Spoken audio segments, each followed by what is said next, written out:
Hey, good morning. My name's Adam. Good morning, my name's Joe, and if you're a regular listener, you might think this morning that the world's gone mad. Yeah. Why? Because we played that jingle after the first record, not before. Yeah, that'll be on the news. People will be later confused, running around like headless chickens. Exactly. Not knowing what to do or where to do it. Have you ever seen a headless chicken? Just do it on the floor, that's fine. Mm-hmm. Sorry? Ever seen a headless chicken? No, I've seen that video of Sarah Palin giving an interview while somebody kills turkeys behind her. That's good enough, isn't it? Yeah. That's all you need. It was great. That was really good. Fantastic. Hey, it's nice to have you along, listeners. You know, it's really a pleasure, and we're going to be here with you until 12 o'clock today. Do you think the people that listen to the very beginning of the show are special? Yeah, they are, because they've made the extra effort. They have. They're either working or, in rare cases, they've actually woken up early to listen. Right, they're early morning people. They've been out for a jog. Yeah, it's like when you were a kid and you woke up early on Saturday and you caught the very beginning of Swap Shop. The rare air of the first half hour. Yeah, sometimes it was the best stuff. Sometimes. You know, because they're all keyed up. Yeah. A lot of people maybe, you know, they might have heard about this show, right? From other people. Oh, it's really amazing. It's the best radio show ever. You should listen to it, for example, is something they might have heard. Yeah, very probable. But then they tune in around 11. We're both a little bit under the weather and tired by then. You know, we've caught flu by around about 11. And they will be thinking, well, this is not good. There's an exclusivity and sophistication Yeah. to listeners who listen at the beginning. Yeah, absolutely. Like a special club. Now, my mum was complaining to me the other day. She likes to complain about our career, you and I, Joe. Various aspects of it. I mean, there's an option to just get her to manage us. Right. That you could think about, you could consider. Well, keep talking. She's got some great ideas. What was she saying? Well, she's very unhappy with our publicity photos, for a start. The old ones. Yeah, the ones that you can see on the Six Music website. And the iPlayer. Yeah. Yeah, she's not the only one. We're not very happy with those. She's not happy about it. You look like a football hooligan. I look like a face painted on an egg. Yeah, so that has to change. Also, she's worried that we sound too similar when we're speaking. She can't tell one from the other. We get a lot of mails about that, actually. And so she wants us to refer to each other by name more, Joe. Okay, Adam. Yeah? Yeah. So if you can bear that in mind, Joe, that would be ideal. Sure thing, Adam. That's fine. All right, Joe. Should we have some music, Joe? Yes, Adam. That feels perfectly natural, doesn't it? That's Adam? fair enough. I mean, Ant and Dec don't do it enough, I think. Well, you can see them. They don't care. I think they've got to the stage where it's like a joke how no one can tell them apart. That's true, Joe. So they're not bothered, Graham. That's correct. I'm getting Alex. confused. Okay, here's a bit of Depeche Mode for you before we tell you a bit more about That's what's not coming gonna up help your confusion. in today's show. This is Master and Servant, Jack Graham. Dear me. What's going on at the That end was there? quite a rude awakening for you listeners. That's a bit like us putting a dustbin over your heads and then banging cutlery against it at 9:10 in the morning. We call it Master and Servant. It's a lot like life. I'm a sexy robot. I'm going to strap you down and teach you a lesson. What do you think of that? I'm excited. You should be. If you're just waking up, you might still have some dream residue in your head, listeners. So it makes it a perfect time for me to read you a couple of dream-related emails. Here's one from Scott in Doncaster who says, Dear Adam and Joe, I feel compelled to tell you about the strange dream I had last night.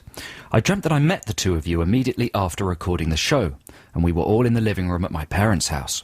For some reason, Adam wandered off somewhere at first, leaving Joe and I alone.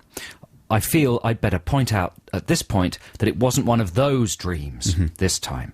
Anyway, long story short, I got along famously with both of you when you were separated, but once you were together, you became very vindictive. And worst of all, you took to dissecting and mocking my DVD collection, taking particular exception to my fondness for the Canadian comedy show Trailer Park Boys.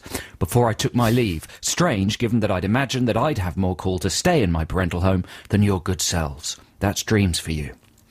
So we were mocking his DVD collection. You know, that's not a dream. That actually happened. That is what would happen, though. Well, it did happen. Did it happen? Who's that from? Scott in Doncaster. Yeah, Scott, that happened, if you recall. We went round to your house and we did mock your collection, and we couldn't believe that you were into Trailer Park Boys. And the bit that you missed out was we beat you up at the end of it. And that's why. So that's just a memory. That's just a memory, Just a memory. not a dream. Here's another one from an anonymous author. It says, "Hi, Adam and Joe. My girlfriend and I, like most Adam and Joe fans, I would imagine, frequently discuss who's better, Adam or Joe. My girlfriend has come to an interesting conclusion, that while she would like to sleep with Joe, she would like to marry Adam. I thought this was quite an interesting testament to your two different characters until she told me about a rather filthy but comical little dream she had." I'm going to have to read this carefully. "She dreamt that we were invited to the Adam and Joe studio and there were loads of free gifts, one being some body lotion. She saw this and casually asked Joe if he would mind rubbing some on her bottom. Joe said that would be fine. She looked at me, I gave a little nod of permission, and apparently the dream ended there. How do you feel about this? From Anonymous. Brackets, my girlfriend didn't want this linked to her, but my email address gives a fairly good indication of my name, Alex Dowding." I think that, again, that probably happened, but not to us. It was something that occurred on Russell Brand's show, I would imagine, when he was still with the station. And she just got confused. She just got confused, yeah. No, we don't encourage that kind of thing. No. I like rubbing body lotion into ladies' bottoms. You're just saying that by way of... Yeah, it's just funny. It's a coincidence that, we should get that mail, and that is one of the things I like. That is one of your... Just funny that, isn't it? That's one of your hobbies. Anyway, if we featured in any of your dreams, we'd like to hear about it, especially if it's slightly saucy. Later on in the programme, we don't have Song Wars as such this week. I think we should do one next week, though. And Right. we're going to need some good suggestions for what we should do for Song Wars next week. You can send those throughout the programme. You can text us on 64046, or you can email us, adamandjoe.sixmusic@bbc.co.uk. You can text or email us about anything. But yeah, suggestions for next week's Song Wars would be very welcome. Also, we're going to be talking about I'm a Celebrity, Get Me Out of Here, Joe, because it's your favourite TV show. What, today we are? Yeah, Okay, later on. I actually watched it last night, specifically because I knew you'd talk about it. Okay, good. You didn't watch it last weekend, though, did you, when David Van Day did his Biff Baff Boff song? No, I didn't. Okay, well, I'm going to fill you in on the Biff right. Baff Boff song a bit later on. That's all to look forward to, folks. Right now, here's a free play for you. This is Spoon from their album Ga Ga Ga Ga, and this is Don't You Ever. That was very nice. That's amazing, isn't it? I think it might be their new single, I'm not sure. You love the spoons. I love a bit of Spoon. In fact, I love a load of spoons. Shall I tell you what you'd like? Give me more Spoon.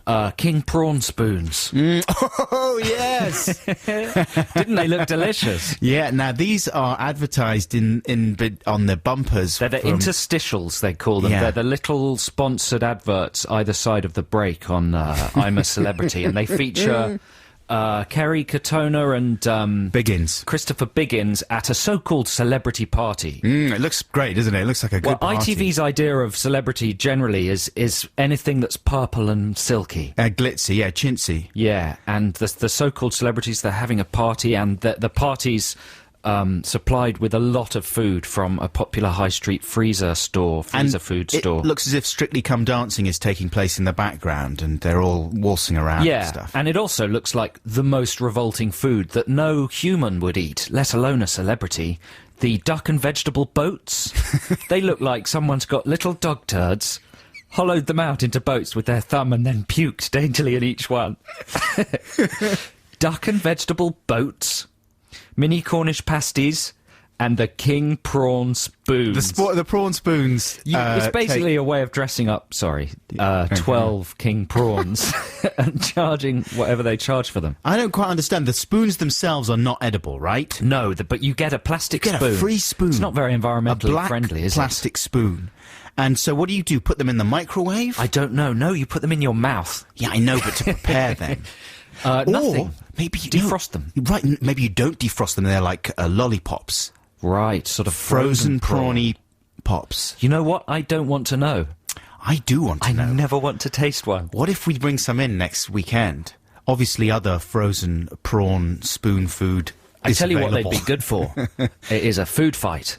They're like a prepared food fight. You could just flick that prawn at everyone on the end of the plastic spoon. But that's very deadly. That's what the gangs are using in tougher states now. I bet it is. They don't defrost them. It's the frozen prawns. Prawn! You got me, man. All kinds of injuries coming into hospital. I've got another frozen prawn spoon injury.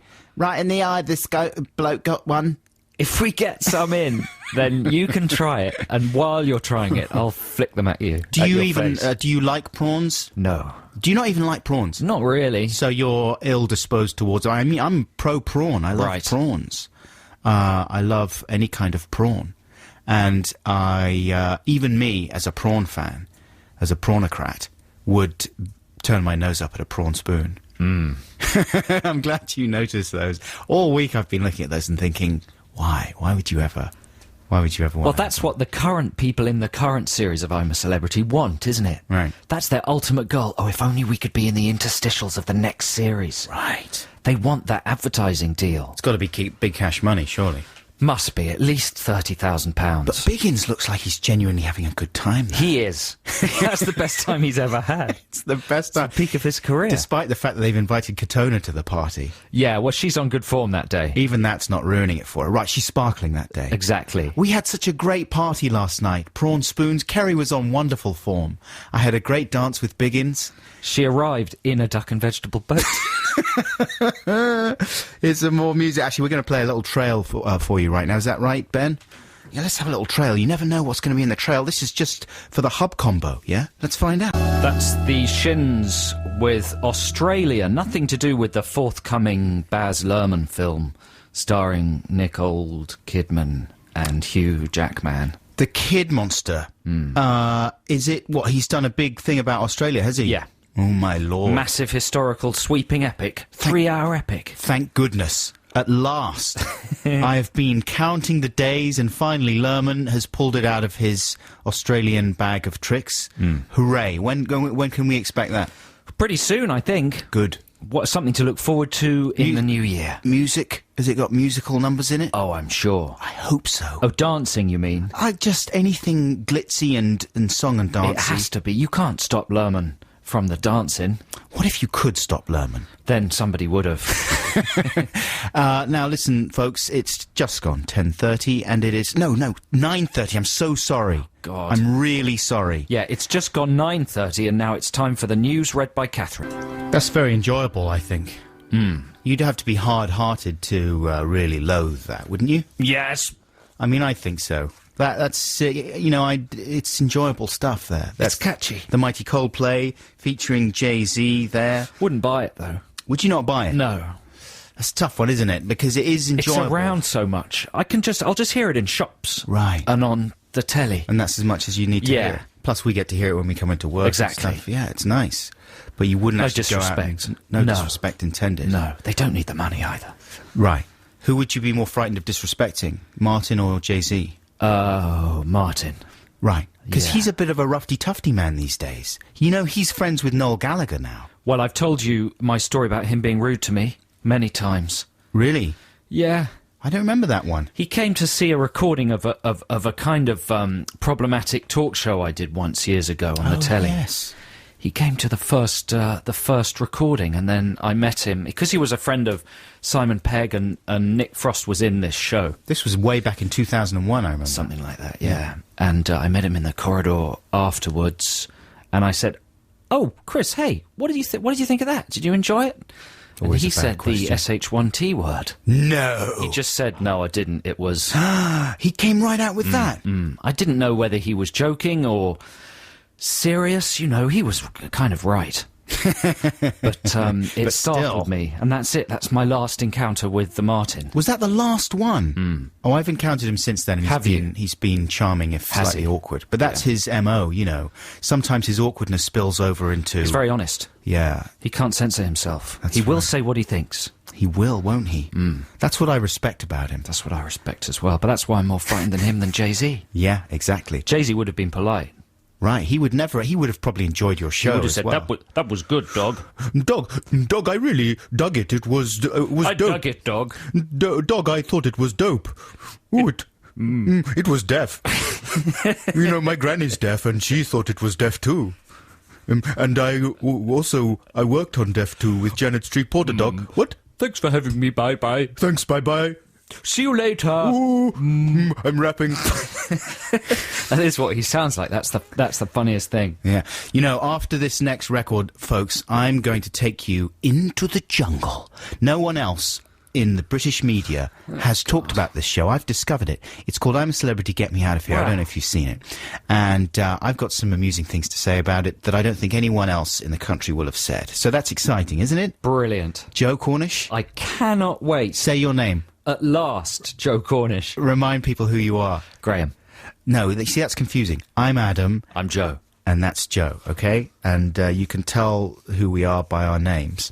So here's a free play for you right now. This is you, isn't it, Joe? Is it really? I thought we were going to have Phoenix. Oh, it's not. I assumed... This is a song that neither of us take responsibility for. Right. Even though it's probably very good. Well, you're a Phoenix fan, though. Yeah, I like some of their stuff, definitely. So this is from 2004. It's Phoenix with Run, Run, Run.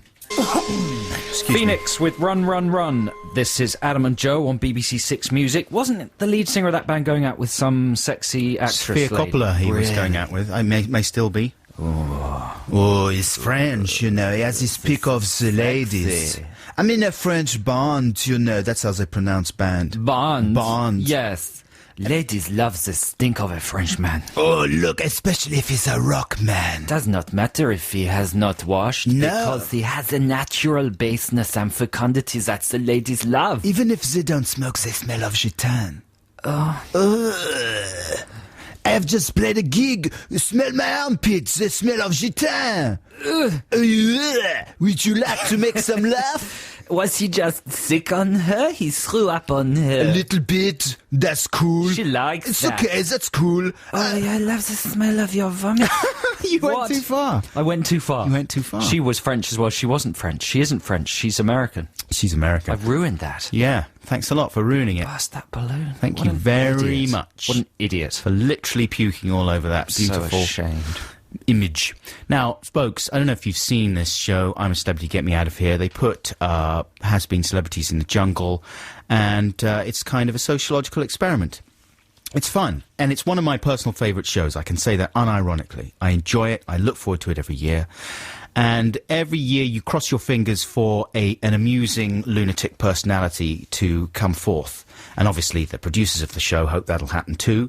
And they have a trump card in the shape of ex-Dollar and Bucks Fizz member David Van Day this year, also known as DVD, he calls himself. And you were a Dollar fan, Joe, weren't you? Well, that would be going a bit too far, I think. We were both Dollar fans. I bought one of their 7-inch singles when I was very, very, very young. I enjoyed Videotech. I thought that was the sound of the future when it came out, the song Videotech. And he is in there in the jungle. And he's a ludicrous character, but in a very enjoyable way. Why does everybody hate him so much? Well, because he's one of these people who is completely... self-absorbed, but everything he does is incredibly aggressive because he's determined not to be walked over at any stage. So if he thinks it's unfair that he hasn't got a bed, rather than just being polite about it and negotiating and saying, listen, I hate to be a pain, but is there any way that I could get a nice comfy bed tonight? It's my turn, perhaps. He just goes in there and kicks up a massive fuss and says, oh, this is unfair, you know, when's it going to be my turn? He picks the worst and most unpleasant way to deal with any situation. Excuse me. And immediately ruffles feathers. And already there's someone in there, this glamour model called Nicole, who I was not aware of before. Was she the one that was evicted last night? No, the one that was evicted was Carly, some footballer's beautiful. wife. She was very lovely, wasn't she? But she didn't do much other than... I don't care. She was beautiful. Yeah, well, she's out. She's going out with Joe Cole. That's right. He's a footballer. He's a football man. That's what happens if you play the football to I'm going to get in there. I'm going to kick him to the curb. Are you? Yeah. What does that mean? You know, elbow my way in. Oh, I see. You've got to learn how to play football really well. Nah. Anyway, yeah. Listen, David Van Day, though, one of the amusing things that he's done is formed a kind of alliance with Timmy Mallet, right? Who, compared to Van Day, looks like a level-headed and, nice person. So him and Mallet are convinced that they're a kind of crazy entertainment twosome on this show, right? And they were caught having a little chat about how best to exploit what they saw as their burgeoning popularity on the show, and they were sort of saying, after we get out of here, we're probably going to get asked to do quite a lot of gigs and stuff, so we should really keep up the banter between ourselves while we're here in the jungle, And it's always hard to tell on the show, like, how much they are saying these kind of things knowing that they're being filmed, like for entertainment value, and how much they really mean it. But one suspects that generally they really mean it. And one of Van Day's plans for world domination is to create a pop song. It's something that's been done a lot in the show before. Peter Andre, most famously, penned the classic Insania and then released it when he got out. And Van Day plans to do the same thing with a track called Biff Baff Boff, right? Excuse me, I've got some problems in my throatal area. You'll have to bear with me, ladies and gentlemen. I'll just have a little bit of water here. So I've got a couple of clips here to play you of the actual moment that Van Day created in his mind the structure for Biff Baff Boff. And this is amazing. This is like hearing John Lennon... This is an historic clip. ...writing Imagine or something like that. So here's the first of those clips. We'll wake up in the morning and we're feeling alright. We're looking to guys, but we don't want to fight. We're going through the jungle, here's a good bung. The temperature's rising, something's going on. Then you better watch the sun. Yeah.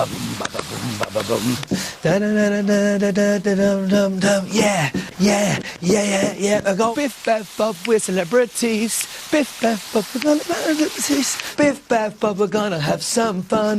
Biff Baff, but you gotta watch your better bum. Biff Baff Boff, we gotta find a little dumb. Yeah. Biff Baff. I mean, that's it. The lyrics are there. That's how it happens, doesn't it? Biff Baff, but you gotta fetch a little bum. That kind of thing. Got a what? That's more or less what he was singing, and it's perfect stuff. It's all there. It's genius, though, isn't it? I like the lyrics that are less clear. That's the I ones... think it should be totally made up of... Yeah. That's what I mean. Dabba-dabba-dum. Well, that's what I took from it, and... There's a little bit more where he's talking to Mallet about how to hone the song and which lyrics to draw out for the chorus. Let's just have that clip there.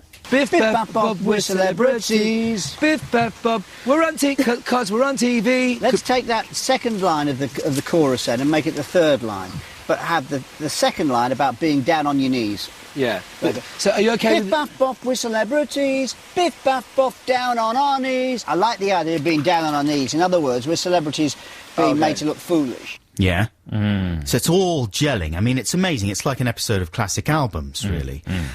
So what I've done is I've taken that basic structure and stuck as closely as possible to create my own version of the song, or at least a little short demo version of it, of what you can expect when it gets released. And it's really very exciting, the way that it's come together. I'll play it for you now. Well, wake up in the morning and I'm feeling alright. We're looking to guys, but we don't want to fight. We're going through the jungle, here's a gotta bum. I gotta make a sister down a rum. Yeah. A little Biff Baff Boff, we're celebrities. Biff Baff Boff, we're down on our knees. Biff Baff Boff, we're gonna have some fun. Biff Baff, but you gotta watch your batter bum. Biff Baff, Biff, we gotta find a little dumb. Biff Baff, yes. I mean, maybe some of the chords aren't there 100%, but it's basically there, and the lyrics, I think, are there. My sister done a rum. Something like that, yeah. His Sedada rum. His Sedada rum. Yeah, Biff Baff Boff for his Sedada rum. And what's your batter bum? What's your batter bum? What's your batter bum? Yeah. I like the end, the yes, yes, yes at the end. It's very affirmative. Yeah, that's what he does. If you had any doubts about that song, they're really cleared out of your mind by yes, yes, yes. Yeah, exactly. Yeah. It's nice, it's isn't clever. It? It's very clever stuff, and I look forward to it being released. But that's just my cover of the track. It's good. So you were watching it last night. What did you think of the show? I liked it, I guess. Well, you were just watching... I can't really speak after that song. I think we should have a record. A trail. Let's have a trail. While we... this is my free play. This is somebody called Mayor Hawthorne in the county. This is called Just Ain't Gonna Work. It's not going to be... Hang on. Not going to be as good as Biff Baff Boff, mate. It isn't. This is called Just Ain't Gonna Work Out. Mayor Hawthorne and the county with Just Ain't Gonna Work Out. He's 29 and white, and he's from Ann Arbor. Oh, really? Yeah, and that's on Stone's Throw Records. Wow, that's a very convincing impression of a bit of Philly soul there. Yeah, lovely sound, I think. Giles Peterson's a fan of his. Is he? Yeah. Giles Peterson. Played that on Radio 1. He's a funky man. Is he still on Radio 1, Giles Peterson? I think so. He's about 150, isn't he? Yeah, but he's brilliant. Yeah, well, that's fine. It's not a problem. A couple of reactions to the Biff Baff Boff demo there. Reminded a couple of people of the TV series starring Alan Cumming, the sitcom about, stewardesses and airline stewards. Yeah, what was that called? The High Life. Ah. And there was a song in there, apparently, that Alan Cumming sang called Piff Paff Poff, I Want to Have It Off.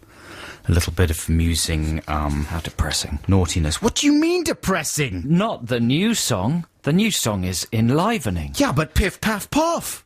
That's depressing. Hey. Piff Paff Poff, I Want to Have It Off. You're the kind of person that doesn't like saucy seaside postcards. That's true. You are a disgrace to this great country. I like Biff Baff Boff. We're going to throw you out of the big British castle. And so that was from Sarah in Japan, who was reminded of Piff Paff Poff. Can you believe that she's listening to us in Japan? We get quite a few emails from people in Japan. That's exciting, isn't it? What time would it be there? Like it would be... 4. It would be next year at 4 o'clock in the morning.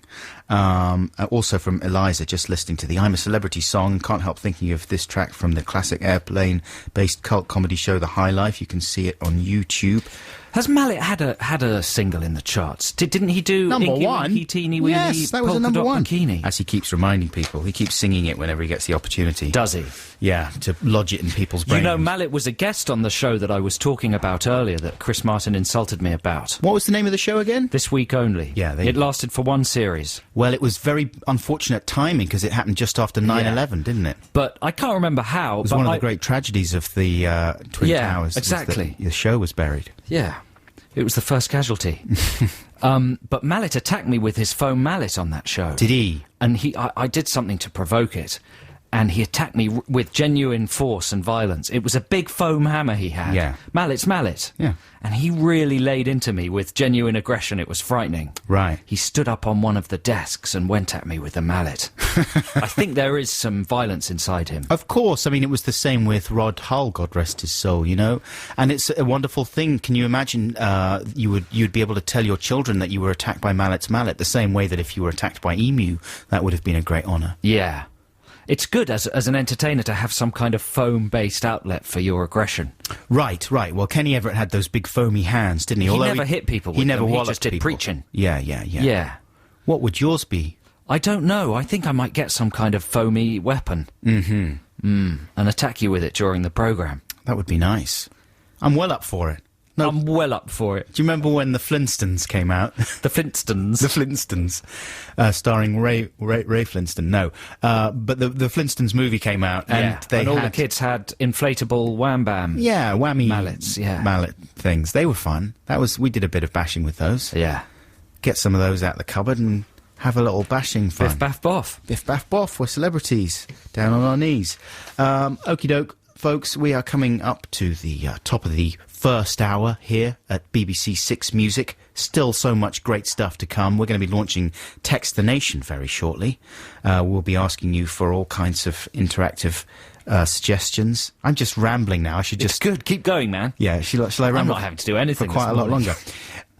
All kinds of suggestions we'll be asking from you when you phone in using your telephones or...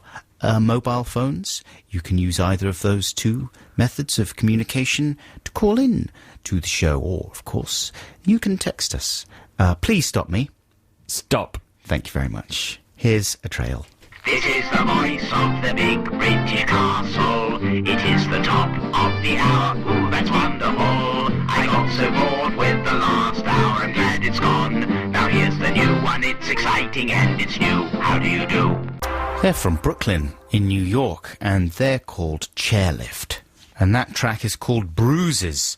And the first time we played, we had a little giggling fit after the song because of the because of the rhyming about strawberries and knees and things like that. But it's good. It really grows on you. Yeah, it's a nice song. It's very nice indeed. It's Adam and Joe here on BBC Six Music. I'm Adam. I'm Joe, and I've been invited to an amazing Christmas party, Adam. I don't know whether you've been invited. Have you been invited to Twiggy's Christmas gathering at her house? No. I'm going to Twiggy's Christmas gathering. It's brilliant. Wait a second, that's not the one with Take That, is it? Yeah, I'm going with Howard and Gary. I think Gary's going to bring a camcorder, because he usually just, he brings the camcorder and he films from the moment Twiggy actually opens the door. Yeah. She's so welcoming, and she lives on her own now.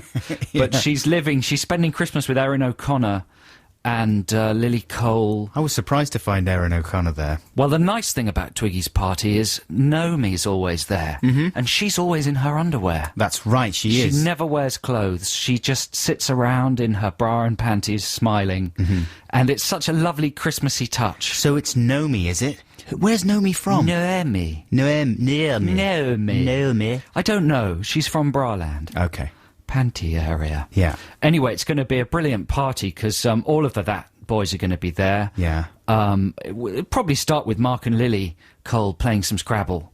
They love to play the Scrabble. They've got the rotating board in front of a lovely fire. There's always a lovely fire. And Naomi will probably be sitting in the window seat painting her nails. Right. In her underwear. You know what? I can't make that party. Why not? Because I'm going to Anton Deck's place with Jamie Oliver. Oh, really? Yeah, and I'm going to help them make lunch. But Mylene's bought Gary a stripy shirt. No, She's wrapping it. Jamie asked me ages ago to go there. We met in Sainsbury's in the aisle. Really? What'll happen at that party? I'm hanging out mainly with... there's been a problem between Ant and Deck. Right. And Deck's put a lot of work into some profiteroles that Ant's not interested in. Right. And there's some squabbling. There's a little bit of squabbling. Similar thing's going to happen at Twiggy's, because apparently Mark Owen swapped a couple of the tags on a couple of the presents. That's typical, though. And Mylene's ended up with a telescope. Yeah. And Mark's ended up with a bra. Actually, that's correct. That's the way it should have gone, I think. Mark asked for a bra. You jealous? I'm a little bit jealous. I'm jealous of the panty ladies. Yeah. There's none of those at Jamie Oliver's house. Wouldn't that be brilliant to actually go to that party? Yeah. That's the best possible Christmas, don't you think? Well, or you could be with Des O'Connor, where all the prices keep appearing in front of his face. I don't like that one so much. No, he's all on his own there. I want the Thatters. Well, and the models. I prefer the Jamie Oliver party, to be honest with you. Folks, after this next track, we are going to be launching Text the Nation today, so stay tuned for that. Ooh, it's going to be exciting. But first, here is... Are we going to play Laura Marling now? No. We're going to... Oh, Goldfrapp, of course, you said before. I'm so sorry, Ben. Ben's our producer at the moment, folks. Our producers always leave with frightening regularity. I don't know if it's us or what. James went off to Australia. So Ben, Ben's going to be with us for a while. Nice to have you with us, Ben. Hope you don't go to Australia too soon. Here's Goldfrapp with Ooh La La. Text the nation. Text the nation. What if I don't want to? Text the nation. But I'm using email. Is that a problem? It doesn't matter, text. Yes, it's time for Text the Nation, the part of the programme where we talk about a thing and then ask you, our listeners and friends, to email us or text us your thoughts or suggestions thereon. Can I just say, that, last week we were talking about anthropomorphising inanimate objects. Sure.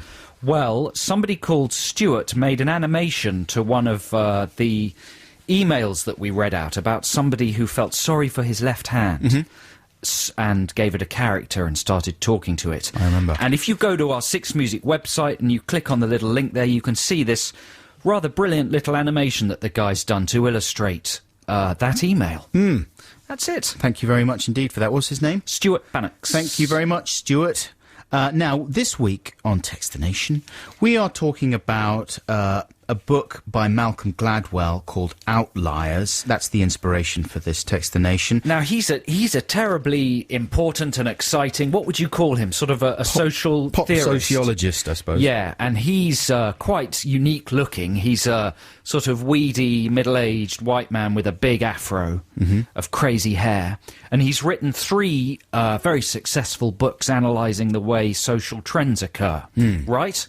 Or, yeah, that kind of thing. Yeah, I think the one that everybody knows is The Tipping Point. He might have written more than 3, but there's 3 that we know of. Sure, the big ones. Tipping Point, which is brilliant, which I have read, which analyses how things become successful and turn, how trends spread. Yeah, how they go from sort of street level to a commercial reality, and right? he takes all kinds of various examples about how these things, like crime in New York, how it spreads and how it was stopped from spreading, and fascinating examples about how fashion trends spread and the kind of elements you need to make. The moment when things kind of start running out of control, right? And exactly. how to either stop that or harness it. That's right.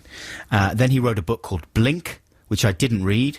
I didn't read it either, but I understand that's to do with taking instinctive decisions, right? Not analysing stuff too much. If you're given a proposition or asked a question or given a choice, you should go with your instant blink of an eye. I mean, that response. just seems insane, though. We haven't read the book. I might be wrong. I think that's what it's about. Yeah.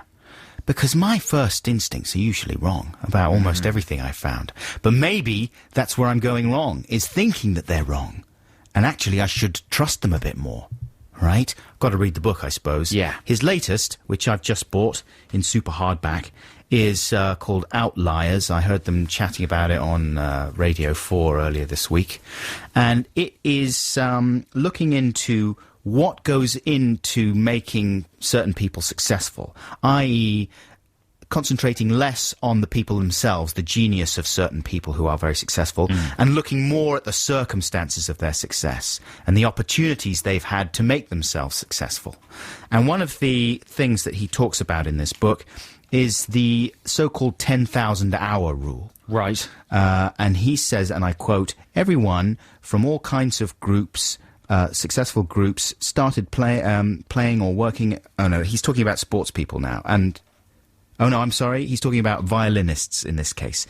Everyone in these 3 groups of violinists, i.e. violinists who are good, world-class and just indifferent, started playing when they were roughly the same age, around 5. In those first few years, everyone practiced roughly the same amount, 2 or 3 hours a week. But at the age of 8, real differences started to emerge between these players. The students who would end up as the best in their class began to practice more than anyone else, 6 hours a week by age 9. 8 by age 12, 16 hours a week by age 14, until by the age of 20, they were practicing well over 30 hours a week. By then, the elite performers had all totaled 10,000 hours of practice. So his basic theory is that success and genius-level talent relies on putting in hours and hours of practice, and also... Am I not right in saying it's to do with being in the right place at the right time? Yeah, exactly. Doesn't he talk about how Bill Gates went to some school in America that was the first school ever to have a PC? Mm-hmm. So he was learning how to program long before anybody else. Yeah, he looks at all kinds of factors that affect success, and the other factor with Bill Gates was when he was born. He says the computer revolution happened in Silicon Valley around 1975, and Bill Gates was born 20 or 21 years before that, so he was exactly the right age to be kind of swallowed up into a But the corporation. overall point... for our listeners, is that this chap, Malcolm Gladwell, is making a mint by producing this new type of book, this kind of social theory book. Yeah, identifying these kinds of... practical techniques, sort of identifying some sort of social trend and a practical technique that people can apply to their own lives. Because by buying the book, they're almost like sort of self-help, how to make money books, aren't they? Because by buying it, you think you're getting a slice of that intelligence. You think, I'm going to make better decisions. I'm going to be more creative and successful and a genius. It's a way of looking at the world in a different way that might be helpful to you, I suppose. Yeah. Did you not think when you read The Tipping Point that you were going to apply some of those theories to your own work? You do sort of think, yes, I've got a little insight into how things happen now, but it's hard to apply practically. Yeah. I mean, the comforting thing about this book, Outliers, is that it makes you think, Well, you know, It's the not message... my fault if I'm not successful. No, it's still possible for someone who is not like a natural genius to make themselves into a successful person by sheer dint of hard work. I mean, that's what people always suspected, of course, but he makes a very good case for saying that that's true. You know, you just have to put in the hours. I was thinking about you and I being on the radio, right? And in total, since we've been like doing radio shows, we were at XFM for around about 3.5 years. In that time, we only did about 100 shows in total of around about 3 hours. That's 300 hours there. We've only done about 60 shows here at the BBC of around 3 hours. So what's that? That's another 180 hours. So 280 hours, That's all we've got in the locker. What have we got to do? We've got to do 10,000. 10,000? Before we're any good. How old are we going to be then? Well, very. Very old. I mean, something to look forward to. Unless we really knuckle down, unless we do a daily show. And I was thinking the only thing that I've spent 10,000 hours on in my life. I mean, Don't talk about that. Well, no, exactly. I mean, I could be the king of Onan, but nothing else. Hey, so the point of this, listeners, is we want your ideas for Malcolm Gladwell-style books. We want you to think of some kind of social theory. It can be very stupid, but some kind of idea that you could spin a book out of and make as much money and have as much impact as Malcolm Gladwell has had. Here's one that I would genuinely like to read, right? Is something called Grump. And it would be identifying how moods happen, how you get in a bad mood, and how to get yourself out of a bad mood. And how you can harness bad moods to manipulate your life and people around you. Don't you think? Yeah. How if you enter a room and you're clearly in a grump, how you can get what you want. Yeah. I mean, generally you can't. That's the thing. I mean, David Van Day possibly could write this book. But it's a real problem I have is getting out of moods. How are you when you get into a mood? Is it easy for you to just pop yourself out of there? Because when you're in a mood, people say, hey, cheer up, and things like that. That generally doesn't help very much. And you can see it in children as well. When they're determined to be in a mood, they really dig their heels in, and it's very hard to get them out of it.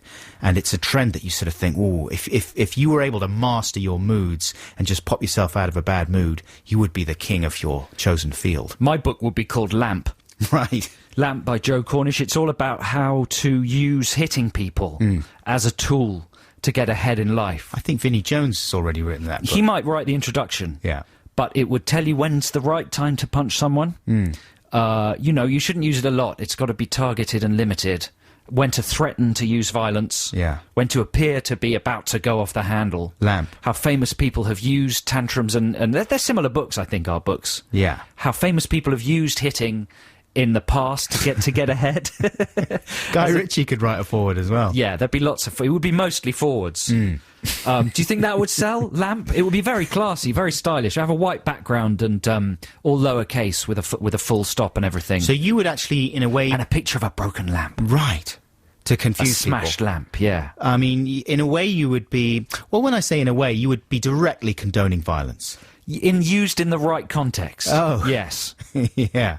But like most people would think of the right context for violence being war. Right. So you're moving it out of that context into a social context. Yeah. That's interesting. Yeah.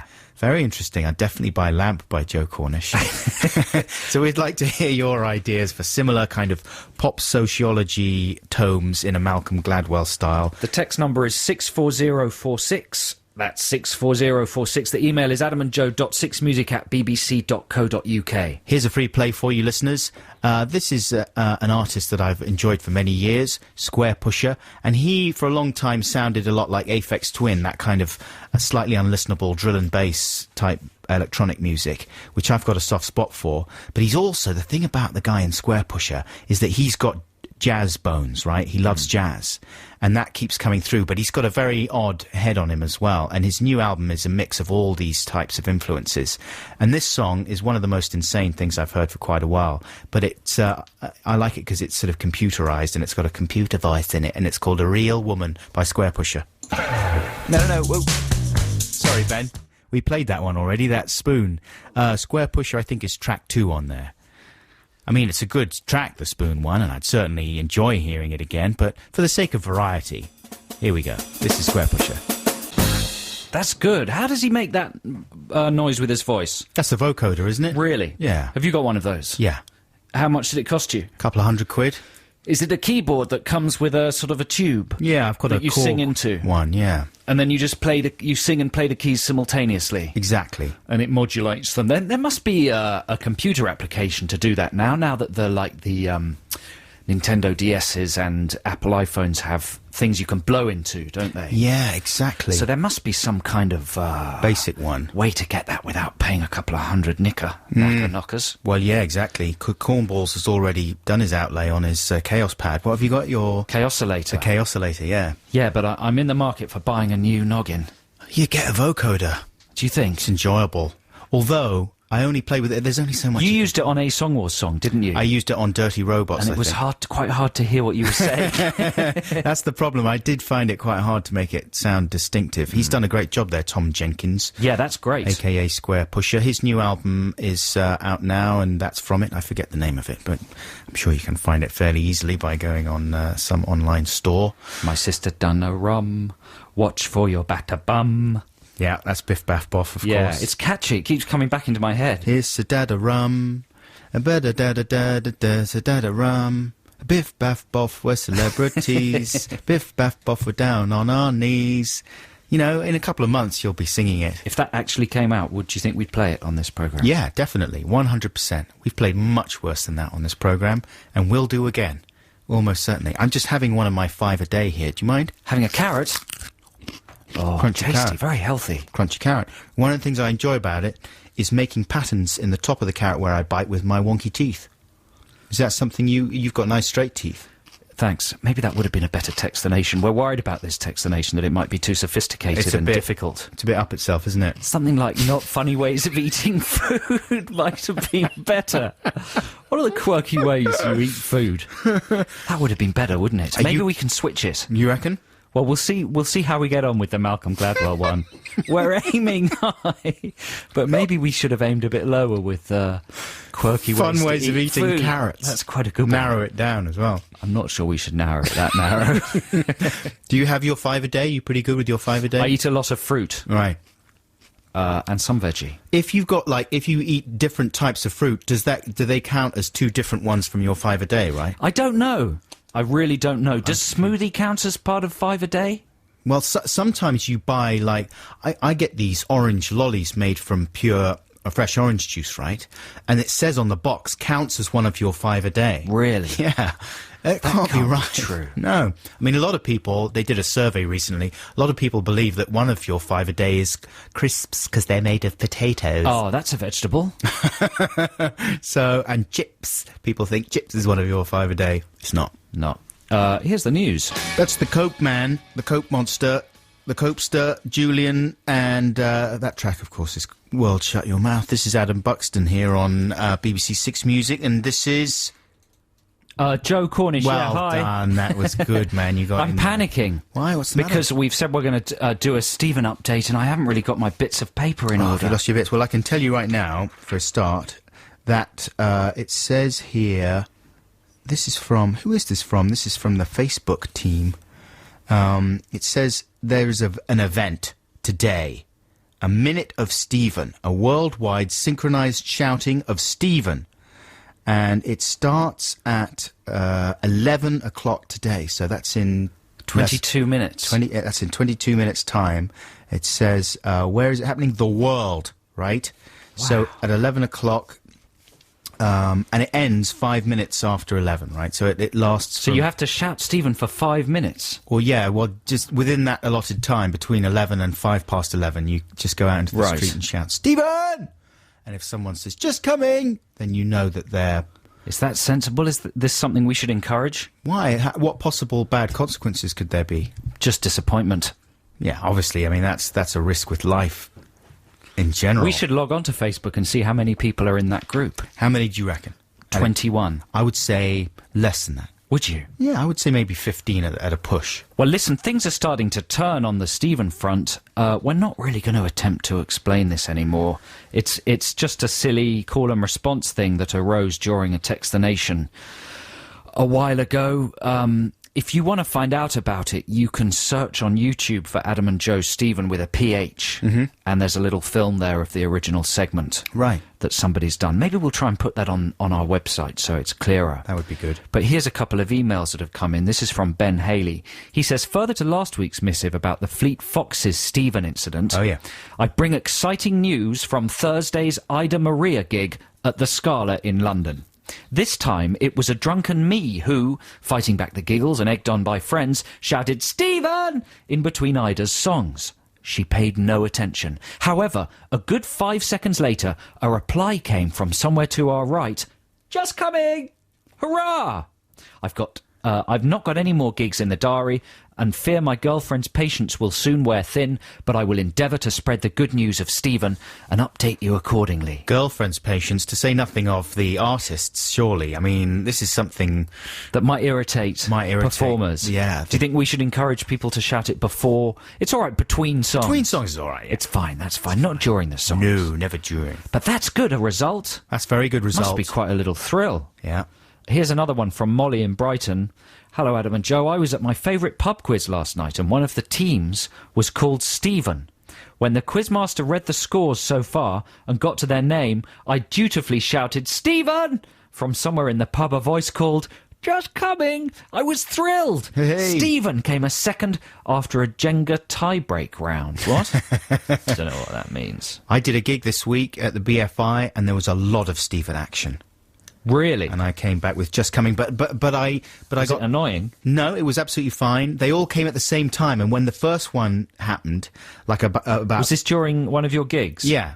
After the first one happened, there was about 5 or 6, right? Right. And so I just dealt with all of them with just the one "Just Coming." Did you? But I heard one of the later Stephen shouters, going, "Oh," like he wanted a personal one, you know? Yeah. But that's, I mean, if it's multiple Stephens, it's very hard to come back with multiple "Just Comings." The nice thing about this is that it's so underpopulated. Right.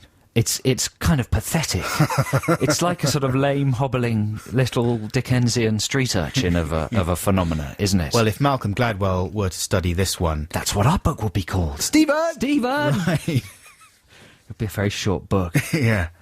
I think that's it for the Stephens. I'll try and dig up a couple more. We did get quite a lot of emails, but I am rubbish and haven't organised them. So there you go. It's going to be time for that Stephen event. We'll check out Facebook and see how many people are so far involved in the Stephen event, which starts today at 11 o'clock. Right now, here's some more music. This is the Yeah Yeah Yeahs with Turn Into.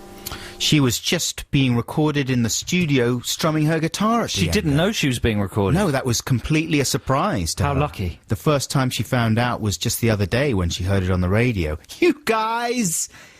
I didn't realise that you were recording me just strumming there in the studio on my own when I was unplugged there. Who was she? Who was that singing? That was the lady from the Yeah Yeah Yeahs. Ah, that's nice. Is she called Karen O? Tina O? Hey, come on. What Jackie do you think this is? O? A music station? I don't know. We don't know. I don't know. Hey, Ben, play the Text the Nation jingle again, please. Now, please. Text the nation. Text the nation. What if I don't want to? Text the nation. But I'm using email. Is that a problem? It doesn't matter, text. So Text the Nation this week, listeners, is all about coming up with your own idea for a Malcolm Gladwell-style book. We have trouble even describing this Text the Nation, so that it's little wonder that people have had some trouble texting the nation. But I'll read you out some of the ones we've got, and you can see what you think. This is from Ross Foley. He says his idea for a book is eye contact. Ever wanted to connect with attractive strangers in passing? Ever dreamt of crossing that co-worker? Stroke friendship divide? Tired of staring at noses, knockers and knees? No. Eye contact. This incredible hardback will teach you in a matter of weeks how to master the ancient art of retinal intercommunication. However, it's not just a book. The text comes with 2 mirror pads and a code to an incredible instructional MP3.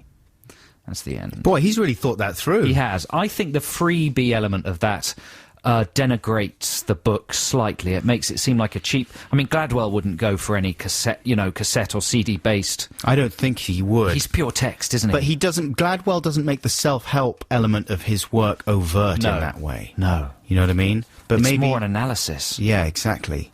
It's a practical analysis. Chin stroking. That is good, though. Making eye contact, that's an important part of life. Handshakes is the other one to get right, you know? Isn't neuro-linguistic programming to do with eye contact? Oh, I don't know. What's that, a branch of psychology? Yeah, it's to do with where your eyes go when you're thinking. Oh, I see. And if you divide the eyeball into a kind of a clock, depending on where the eyeball looks, you're either lying or recalling something from memory. Right. So if you're trained in it, you can tell when people are telling the truth or not by where they look when they're thinking. There you go. No, certainly my eyes go funny when I lie. Do they? Yeah. What do they do? They go crossed. Yeah, that's unfortunate.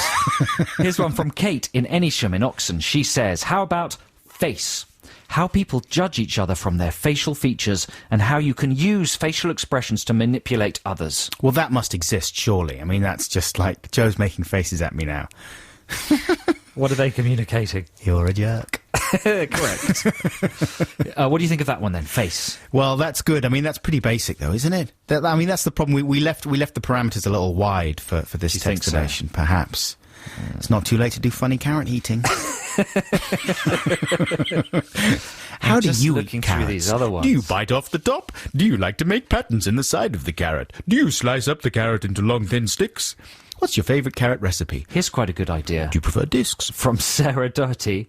She says, I'd like a study on why sometimes when something you like gets popular, you stop liking it. Ah, that is interesting. That would just be called snob, wouldn't it? Right. No, it's not, but it's, you see, you've identified... I admit to being a snob. I am one of those snobs. But no, you've identified a lazy prejudice about the phenomenon. Ooh. It's not just snobism, it's something else. That's why it's interesting. Carry on with the email. What is it, though? Oh. You're not going to tell us what it is. No, you find out if you read the book. Also, why sometimes an impersonation of a comedian you don't like is funny when the actual comedian isn't. I'm thinking about Dane Cook here. I don't know who Dane Cook is. He's an American funny man. Oh, yeah. That's getting a bit sort of off map. That's more just sort of teasing, though, isn't it? If you do an impression of someone you don't admire. Here's one from Keith Jewett. He says, I once overheard two middle-aged women who worked in an office talking on a train. They moaned for ages about another incompetent woman in their office. One said, she wants a good slapping her. And the other said, I did. I hit her. Then she told a long story about how she had finally lost her patience with the incompetent who was called Eileen. Finally, the other woman said, and what happened after you hit her? And the first one said, oh, we've got on fine since then. I think this proves the lamp theory. There you go. You could have that as a little anecdote in a lamp. Maybe it's just slapping. Because in the olden days, a good, short, sharp slap used to solve lots of problems. You know, in the 50s, if a woman was stepping out of line, a slap. Well, the upper classes used to think nothing of a little slap, did they? And indeed, if a man was stepping out of line, a woman would feel free to slap him. You know... And he would just go... Have you ever been slapped by a woman? No. I'd like to be, though. Have you never been... I've been slapped. Can we arrange it? I was slapped by a woman once. I don't think I even deserved it. There's some women through a piece of glass there who are looking interested in the slapping scenario. I bet you a few women have wanted to slap you once or twice. I bet. We've had emails about my slappability. Right. I have been slapped. Have you? Yeah. For saying something cheeky? I said something saucy at a party. And it was inappropriate, and I got slapped. I tell you what it is, it's like sort of a low-level jackass, isn't it, being slapped? But it was not, it was not so saucy that I really deserved the slap. Really? And it was a girl who clearly... Was it a sexy slap? No, it was a painful slap. Really? Yeah. And it was a girl who clearly thought it was somehow glamorous to slap men, right? Right. And I got quite angry about it. And I think she followed up the slap with a punch to my chest.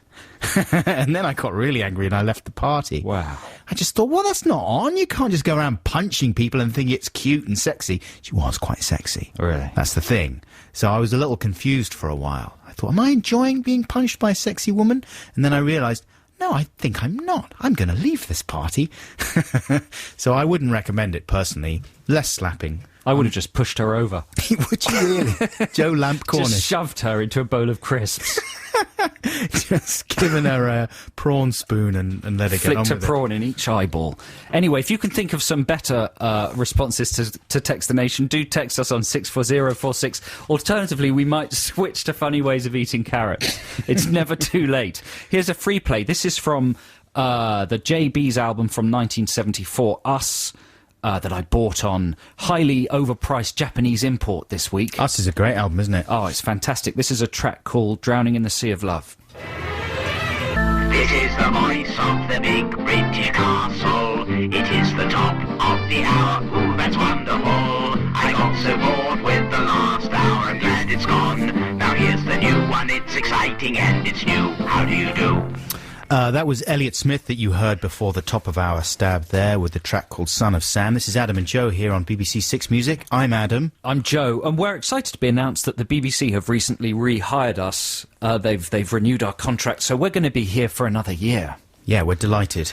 It's very exciting, but it's made me think that we should maybe raise our game a bit. Oh, really?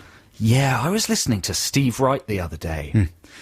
And he's a very professional and seasoned DJ, isn't he? Yeah, he's got his 10,000 hours in there. One of the things that, differentiates him from us... One of the many things. ...is that he never says... Does he not say and ah? He doesn't and ah. Right. If you listen to Steve Wright, he seems to know what he's going to say. And he says it with no ambiguity or dilly-dallying. Mm-hmm. And we're not very good at that. He might script some of his stuff, though. Do you think? Possibly. Well, maybe we should start scripting. I just think we and ah a lot. Well, we do, but that's because we're thinking off the top of our very small brains. But don't you think more professional DJs are better at talkings? There's no question. We're never going to be one of the greats. We're never going to be at the level of Nicky Campbell. It used to annoy your brother, didn't it? Yes. The amount that we and ah. That's funny that it stuck in your head. Well, someone as well once sent me a mini-disc where they had edited out all the ums and ahs from our show. No. And left just the ums and ahs in and got rid of everything else. No. It was just a lot. It went on for about 5 minutes. Did it? Yeah. I think he'd done it it was just a listener, it was not someone I knew. I think he'd done it because he thought we might find it amusing. But it was like a corkscrew to my heart. Well, expose your heart, because I've tried it as well. Oh, have you? I took a 15-minute section of one of our podcasts. Oh, no. And just left the ums and ahs. Right. Do you want to hear it? All right, then. This is how many we do in 15 minutes of broadcasting. Just 15. Yeah. That's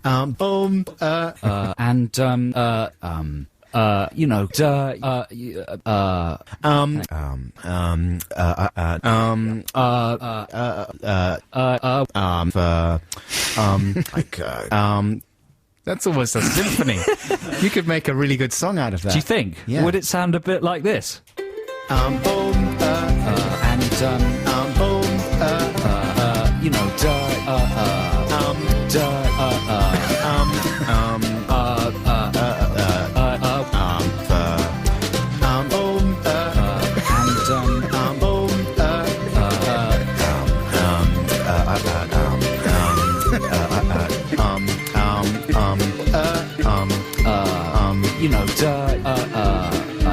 This is Adam and Joe here on BBC Six Music. And, there we go. And, that's not dissimilar to the Timmy Mallet song. It's a lot better than Biff Baff Boff, I'm Do you ashamed to think? say. Yeah. It's got stronger lyrics. That's very good. And did you have to change the pitch of any of those ums and ahs to make them fit there? Nope. No, it's musical, though. At least our umming and ahhing has some kind of tuneful quality to it. Do you think? It's not just, I think we shouldn't be ashamed of it. We should be proud of it. We should make it one of our trademarks. We should do more stumbling and fumbling. It's hard. The thing is that once you start thinking about it, if you start worrying about things like that, it's going to get much worse. Do you think? Yeah. Once you make it conscious? I noticed that. I know I do that a lot. There you go. You do that. That was really noticeable. You do the tut. Yeah. Also, I say really? Yeah. A lot. I say yeah. And Sure, you've got to have these little punctuation have your points. props, it's true. Otherwise you're nowhere. Yeah? Yeah. Let's have another record. This record is, what is it? Is this James Brown?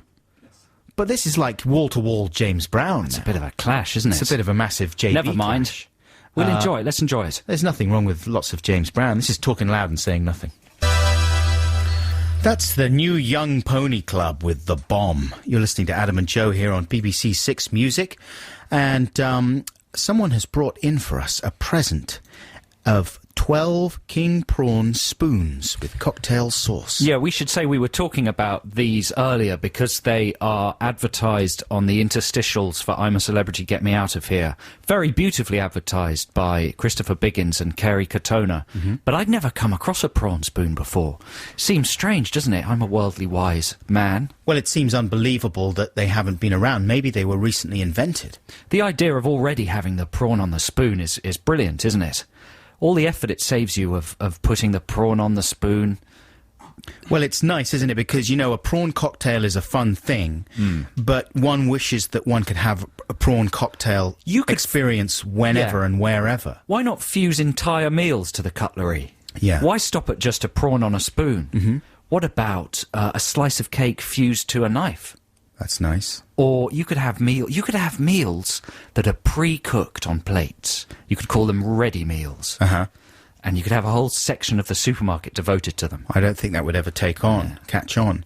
What about soup spoons? And you'd have to peel off, like it would be That's very good. And you'd have to peel off a little thing, and then you could just... It's like one of those big serving spoons they have, but it would be the size of a soup bowl. And if you're on the go, it's nice. You know, you don't have access to a microwave or an oven. What you can do is you can pop the soup spoon in your pox next to your Julies, and they will warm up by natural friction of walking. And then after about a half-hour walk, they've warmed up. What have warmed up? The soup spoon. The soup spoon. Because you get the soup spoon, you buy it, it's maybe 25 pence at the newsagent. You could call it nut soup. Nut soup is nice. It's nutty. Warmed nature's way. Right. And whether you're a man or a woman, you just put them in your pocket and you walk around with them for a while. You could have little pork pies in foil sachets that are designed to be popped in the armpit. That's nice, you see. To heat them up. If you're on the run. Pit pies. If you're really pressed for time. Pit pies and nut soup. You can pop them up your bum. You've gone too far there. I have, haven't I? I'm sorry about that. But listen, what we're going to do is defrost these king prawn spoons. Apparently, according to the packet, it doesn't mention microwaving, so I'm assuming that microwaving is discouraged. Well, somebody here attempted to microwave one, and it looked got the results here. She said that the sauce exploded, and the prawn is particularly It looks a little bit wonkoid now. So what we're going to do is present them nicely on a plate, and by the end of the show, just before 12, they should be correctly defrosted, and we can have a little prawn spoon party. There's no way. You have to try one. I'm not going to eat one of those. What? It's going to be revolting. No, it isn't. It's going to be nice with cocktail sauce. Look, there's a sprig of parsley on there. I don't like them.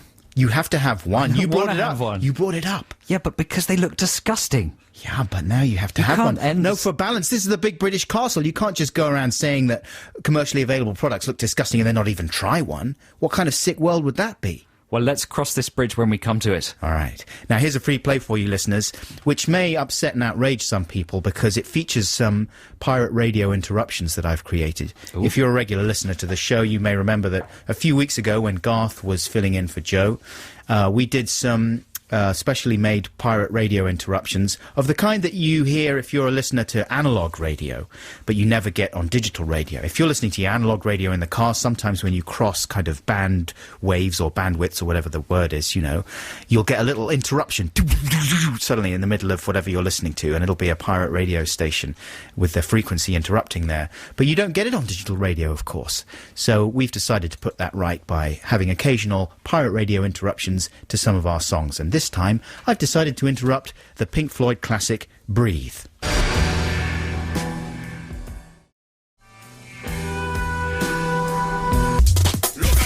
Nice book.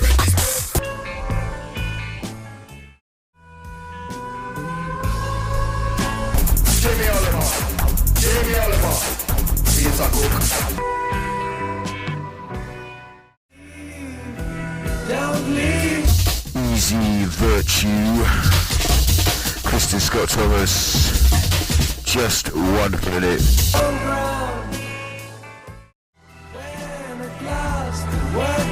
This one's going out to my mum. Thanks for cleaning my pants. Any chance of doing my shirt as well? Dig another one.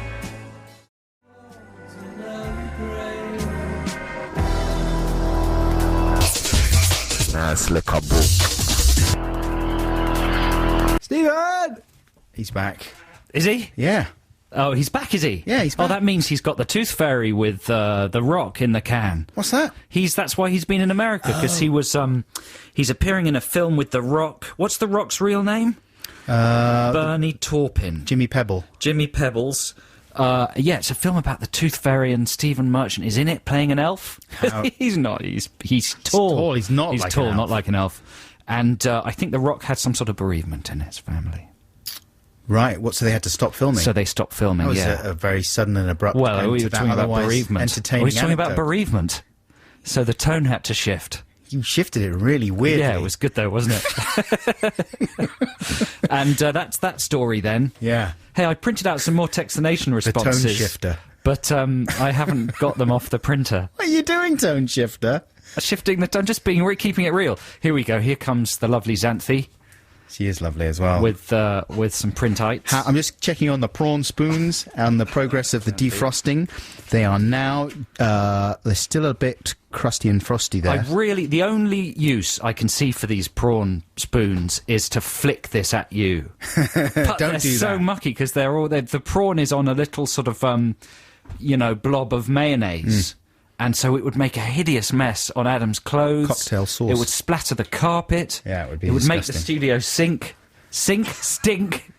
So I can't do that. You have to. And even if they're not defrosted, you'll have to suck one of them.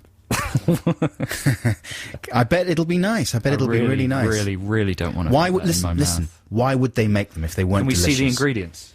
Yeah, there's the box.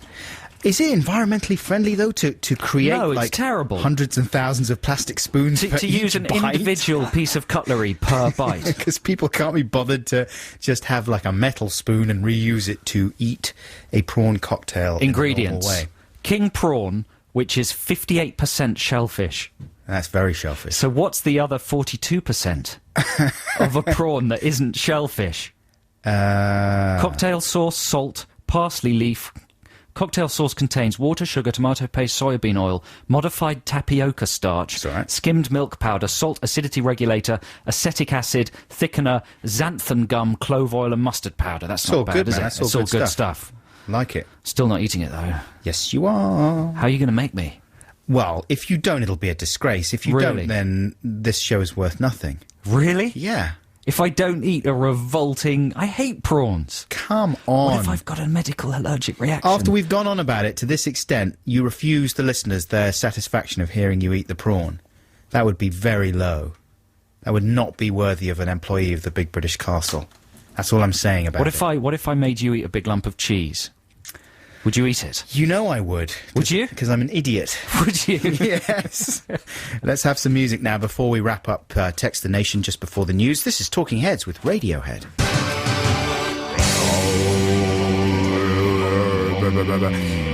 Would you call that? That's sort of Cajun Zydeco, isn't it? Whatever happened to Cajun Dance Party, the band? Are they working on their follow-up to their hugely successful last one? Probably. Probably. That music had a moment, didn't it? In fact, back then, what was that, about 97 or something? Zydeco, When early that movie, 90s? The Big Easy, came out, that Dennis Quaid movie, which That was had late a really good soundtrack. Late Late 80s, yeah. Even, maybe, I don't know.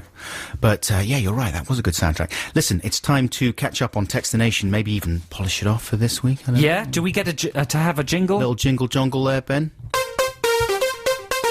Text the nation. Text the nation. What if I don't want to? Text the nation. But I'm using email. Is that a problem? It doesn't matter. Text. Text the Nation this week, listeners, has been your ideas for Malcolm Gladwell style books. Yes, good Yeah. enough. Good enough. Sort of social theory kind of things. Here's one from Charlotte. She says she suggests a book called Get Over It. A book designed for the caring professionals. Are you a social worker, therapist or counsellor? Are you sick of listening to people talk about feelings? then this is the book for you. This fail-proof guide will enable you to develop the skills to discourage people from sharing with you. The Get Over It guide teaches you how to encourage people to repress their feelings and ignore their early childhood memories. Order early and you can receive a limited edition t-shirt with the words "It's not rewarding" emblazoned on it for those tedious occasions when people suggest that your job must fulfill your emotional needs. I like that. My dad could write a foreword to that. That's really one of his pet theories, is that people should get over it. He's a big advocate of stoicism. He thinks it's a dying, what's the word? Habit, art or strength or whatever you want to call it. Right. But he thinks that young people these days need to be more stoical and stop complaining and complaining that they're victims about everything the whole time, you know? Mm. So that's a good one. Although I'm worried that it's not exactly like Gladwell. It's not really identifying like a social phenomenon so much as just that's more of a self-help thing. I think it's good. I think it's a contemporary trend. People are taught to indulge all their, memories and vulnerabilities. Yeah, but I'm talking about the exact letter of the law for Text the Nation this week. Okay, you're right. Which I don't think that she is sticking to. Charlotte. Here's another one. Right. From Samuel in Manchester. Hi, Adam and Joe. My book is entitled Dosh. It's a study explaining how having more money allows you to buy more things that you want. See, that's much more within the realms of what we're talking about. If you follow the advice of this book, i.e. have more money, you are likely to find happiness. That's a good idea. I would have sent this in earlier, but I was making breakfast. That's a good one. That is a good idea, isn't it? Yeah, Dosh. An examination of how things become easier when you've got lots of money. Yeah. Mo money, mo problems. Well, said B.I.G. Popper. You don't want too much money. You see, that would be a chapter. You don't want too much money would be the name of one of the chapters. Right. Because then you got problems. Right. Here's a good one. Interesting stuff. Is it good? I'm not sure. It's from an anonymous... No, from Sophie in Herne Hill. Right. How about Tweakonomics? Exposing the way we all use and abuse facts, figures and statistics in order to win arguments. Examining what goes on in the brain when we hear and then recall numerological information. That's kind of really. Why did you make that sound? It was a thoughtful sound. Was it? Ooh, it came across as a little bit offensive and dismissive there. It was a raspberry. I know a raspberry's not traditionally an encouraging sound. I know Sophie. She's a tough nut. Really? She's robust. Not after that. She's taken the time to write in and she gets the raspberry. It was a kindly raspberry. It didn't sound it. I'm being wrapped up. It's time for the news. One more Hang on, before one the more. news. Last one. Okay, this is from David McCormick. How about moron? A study of the appropriate level of projected stupidity one should display when starting a new job. Try too hard and your employer comes to expect it. Too little and you get sacked. Striking the perfect balance has the added benefit of enabling you to shine occasionally after a time, perhaps when you get wind of a pay rise and or promotion being discussed. We should take note of that. Certainly with our contract just renewed. Moron. I like it. I'd buy it. That's from David McCormick. Thank you very much, David, and to everybody else who texted and emailed us for Text the Nation this week. It's time now. Don't do that. That was just sound. for the whole Text the Nation as a whole. That was more for us. My full stop. More for us than you. It's time for the news. Justice versus Simeon, we are your friends. This is Adam and Joe on BBC Six Music. I'm Adam. I'm Joe. A photographer and a journalist from Word magazine have arrived in the studio to do a sort of an interview thing, and the photographer's taking photos, he's snapping away, and we're not very good at having our photos taken, or I'm not very good. I get very self-conscious. Yeah, of course. And a photographer always wants to take a sort of verite image. Right. You know, of when one isn't aware of the camera. Mm-hmm. Not having a lot of luck with us. It's instant gurning.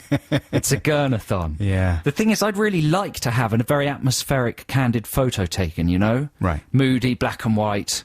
I'm not aware of the camera. I'm deep in thought. But then the chances are, if they've grabbed you unawares, you're going to look ugly. I think real stars probably have a method of doing that. Everyone's got their techniques. I mean, you can see pretending they can't see the photographer. Right.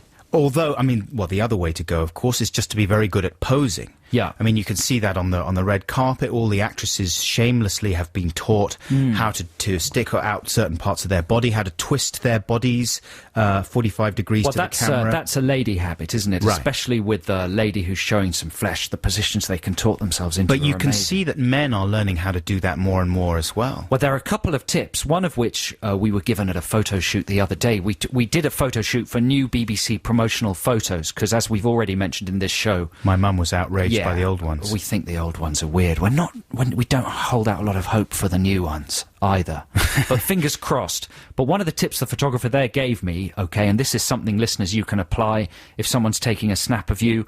You stick your chin right out, and then you lower it. Right. Like that. You can hear the difference it's making to my voice. You sound like Keira Knightley. Exactly. It's already working. That's what happens. Like that. And that, you look sort of pouty. Another one that my girlfriend taught me is one that Princess Diana used, which is to be looking down.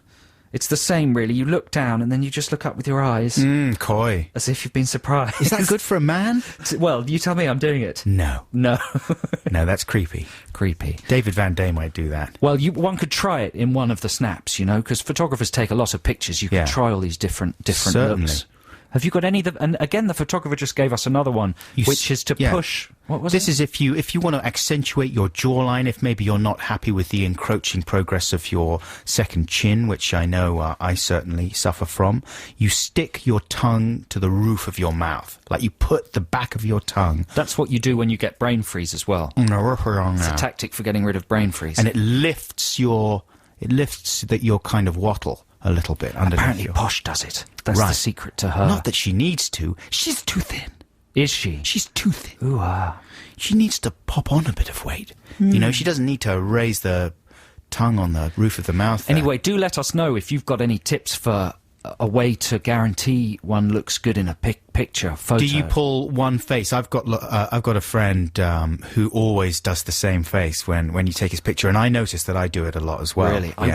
I wish I did. I wish I knew what my best. I've just got angle one was. face, which is just a very big, goofy grin. And when I was younger, I used to do a kind of Ian Brown monkey pout.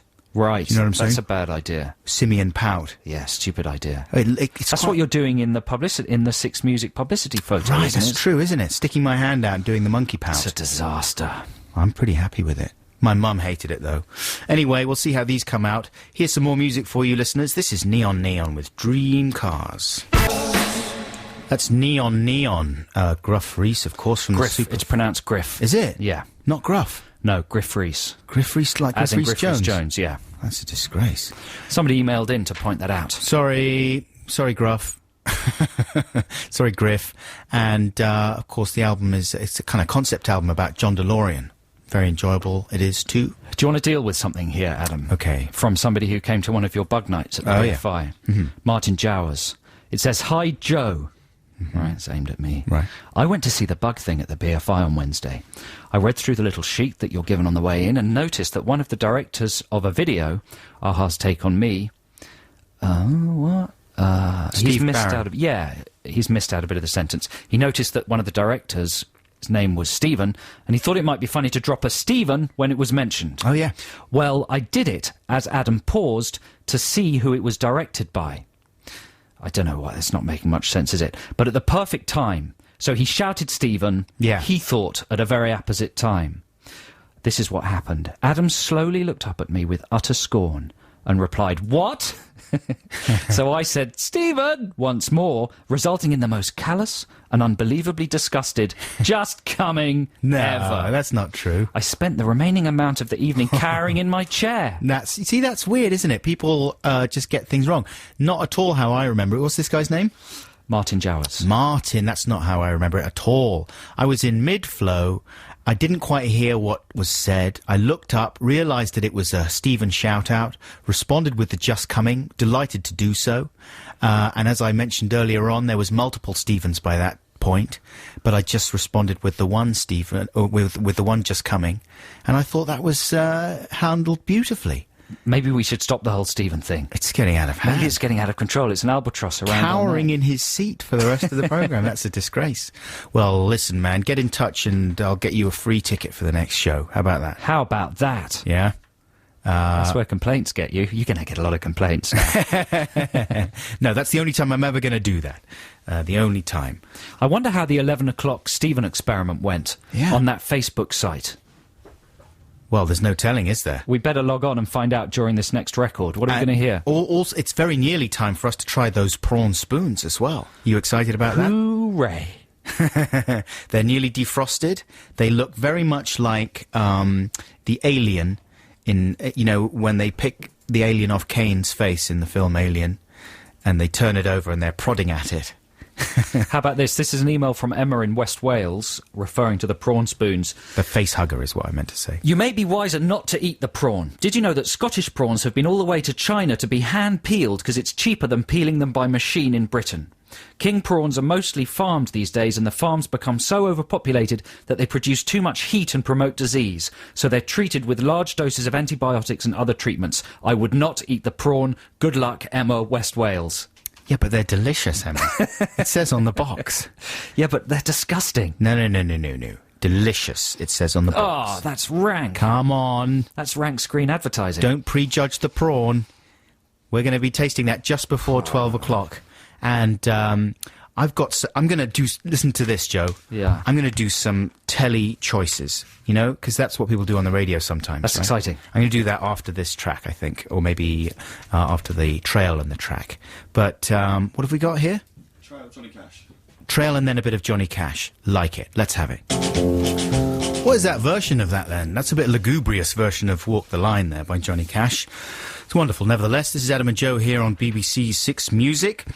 Quick rundown of what you can expect on the telly tonight. I think when people do this sort of feature, usually on the radio, they would prepare it beforehand and they would look through and carefully select a few shows they thought their listeners should watch. How are you going to do it? Well, the way I'm doing it is I'm opening the page to today, Saturday, November the 29th, and I'm just looking at it for the first time. Brilliant.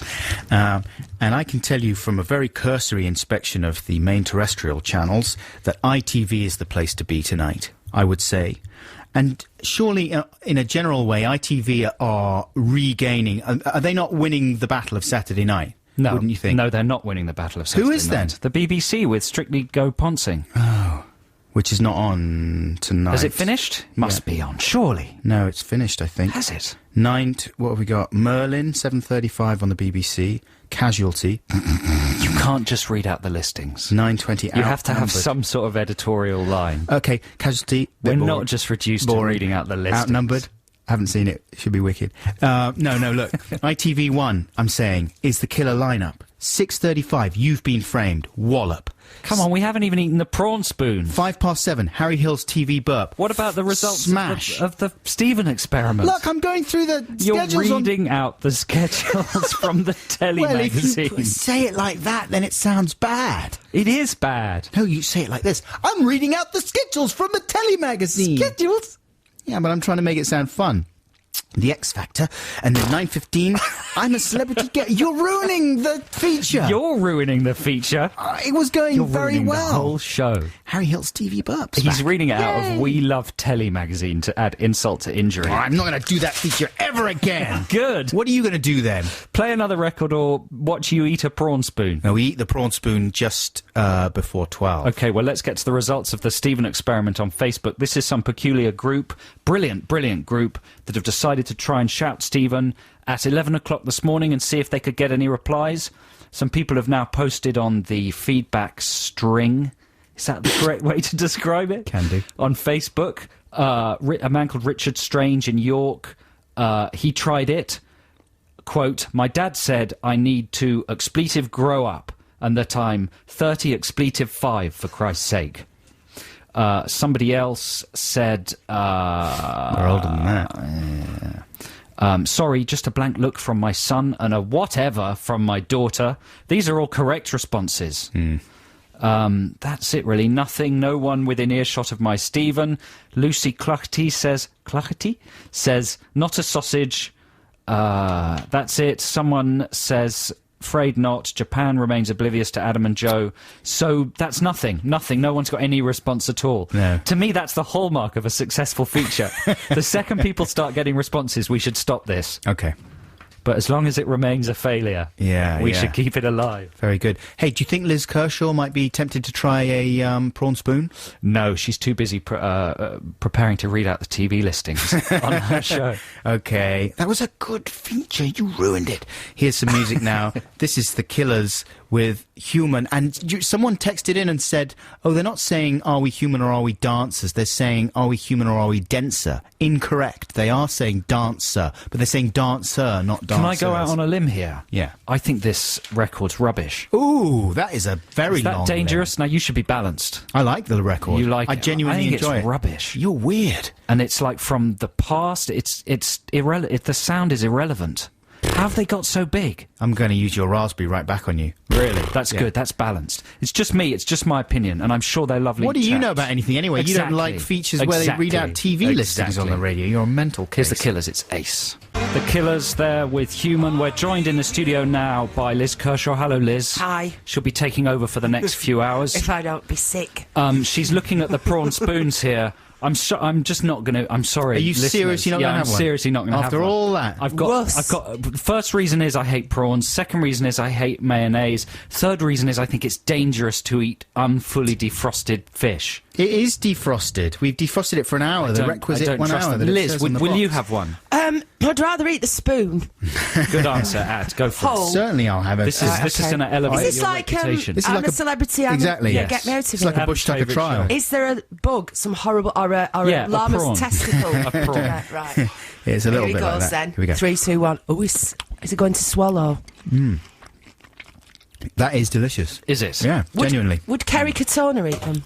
She lives on them. That's how she's got where she is today.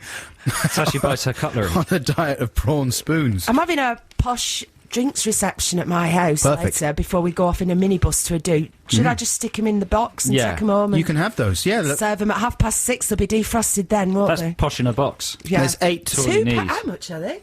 Yeah, well, let's not advertise them too much. You get they're very reasonably priced. There's 8 left for you there. Other prawn spoons are available. Other brands are available, of course, ladies and gentlemen. Hey, thanks a lot for listening, listeners. We'll be back at the same time next week. We leave you in Liz's very capable hands. Take care, bye. Yeah, please take them with you. Are you sure? Yeah, please, All right, please. Six music.